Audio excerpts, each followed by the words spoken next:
genocida, negacionista, antivacina. Foi assim que me chamaram, cara. Foi assim que chamaram Jair Bolsonaro. Foi assim que chamaram os médicos que simplesmente ousaram questionar. 5 anos se passaram e hoje, nos Estados Unidos, decisões tomadas durante a pandemia por Anthony Fauci vieram à tona.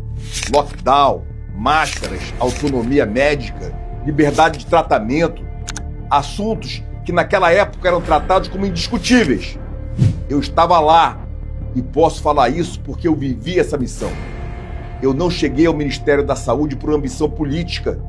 Eu era general do Exército da Ativa, comandante da 12ª Região Militar.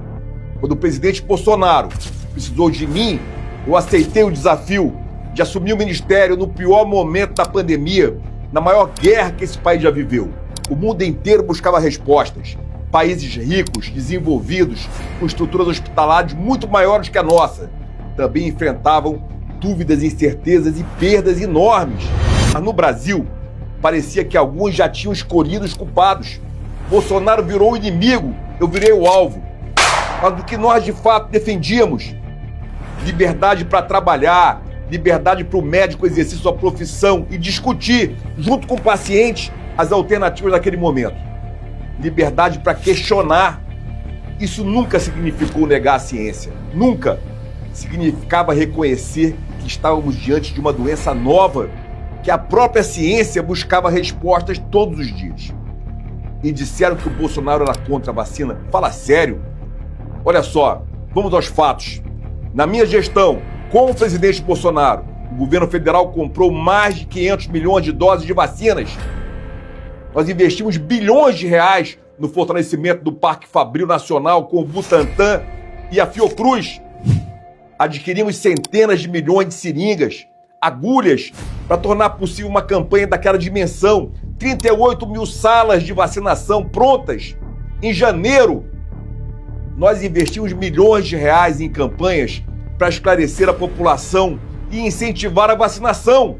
Quando chegou a hora, a vacinação começou de forma simultânea em todos os estados do Brasil, de norte a sul. Em um dia, nós distribuímos vacinas para todo o Brasil. Nenhum brasileiro podia ficar para trás. E não foi só vacina, hein? Estados e municípios não ficaram sozinhos. O governo federal, o governo de Jair Bolsonaro, distribuiu bilhões de reais para os estados e municípios para enfrentarem a pandemia, para se prepararem, para pagar suas contas, pagar o pessoal, pagar a luz, pagar a estrutura.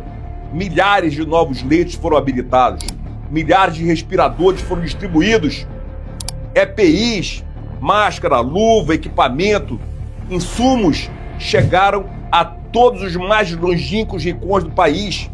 Enquanto alguns construíam uma narrativa, nós tínhamos uma responsabilidade: fazer o SUS funcionar. Era uma operação de guerra em um país continental e nós não fugimos da missão.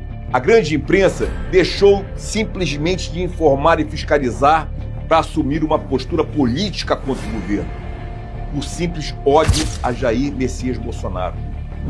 Questionou? Negacionista. Falou em autonomia médica? Negacionista. Defendeu o direito de trabalhar? Negacionista. Enquanto isso, milhões de brasileiros tinham uma preocupação muito mais concreta: como colocar comida dentro de casa. E a fome disso tudo, como é que ia ser isso?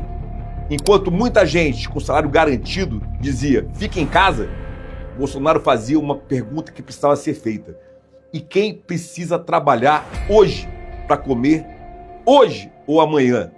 O ambulante, o motorista, o pequeno comerciante, o trabalhador informal. Por isso ele dizia, vamos cuidar da pandemia sem nos descuidar da economia. É simples, porque proteger vidas também significa proteger o emprego, a renda e a dignidade. O que o povo brasileiro precisa entender e saber é que mais de 500 milhões de doses foram compradas. Quem quis se vacinar, se vacinou. Olha só, nós não obrigamos ninguém a se vacinar. As vacinas estavam em fases iniciais, precisavam ser testadas. Eu recebi uma das missões mais difíceis da minha vida e eu não fugi dela, hein? E sigo de cabeça erguida. Os mesmos princípios que me conduziram naquele momento. Liberdade, verdade, responsabilidade e coragem. Tentaram transformar Jair Bolsonaro no grande culpado por uma tragédia que atingiu o planeta inteiro. Eu não abandonei a missão. Eu não abandonei Jair Bolsonaro. Eu não abandonarei o nosso presidente Jair Bolsonaro. Jamais. Porque eu aprendi uma coisa na minha vida militar. Missão não se abandona, princípios não se negociam e lealdade não se trai. Vamos pra cima, tropa, tamo junto. Aconteça o que aconteceu comigo, a verdade chegará na hora certa.